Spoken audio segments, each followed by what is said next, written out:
Good morning, everyone. It's Sunday. Just wanted to hop on here and just talk a little about royal icing using the new mixer today. Unfortunately, yesterday our mixer went down for the count, so Belter to the rescue. We were able to purchase this wonderful Hobart Iron Horse. We're definitely going to get our mixer fixed so that we actually have two. It's been a dream of ours to have two mixers going so we can speed up production a bit. But I just wanted to talk a little about how to make royal icing and share a couple pro tips with you. So first of all, I'll just kind of take you over here. Surprisingly, we do use just a Wilton brand meringue powder, which some people are surprised about.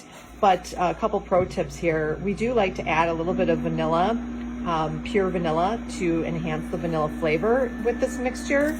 And then really royal icing is made from powdered meringue, which is egg whites, with powdered sugar, water, and then we also like to add a little bit of light corn syrup. So light corn syrup, the reason we add this to our royal icing is that it just softens the bite. So after the royal iced cookies dry, it can be very hard and crackly. So that that corn syrup is just gonna soften the bite a little bit. And then notice a couple things here as I'm mixing. I mixed the powdered sugar with the meringue powder. I added some water. I right now only have one bag, so a partial amount of the powdered sugar. So after it mixes for a good 5 minutes on a fairly slow speed with, notice, not the whisk, I'm using the paddle, I will then add the remaining amount of the powdered sugar. So you just want to let it mix thoroughly. In all, we mix our royal icing for about 15 minutes.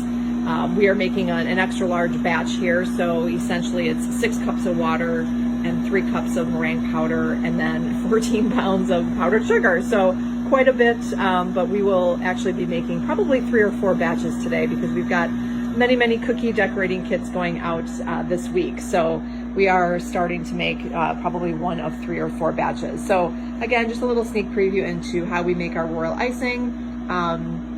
Again, powdered sugar, meringue powder, a little bit of corn syrup, not a lot. Just start with a regular batch, maybe a teaspoon, tablespoon. And not only does it make it soft to the bite, but it actually makes the cookies look a little shiny after they're dry. And then a little bit of vanilla extract too, if you'd like. But keep in mind that you can add any amount of flavoring to your royal icing. Okay, that's it. Take care, guys.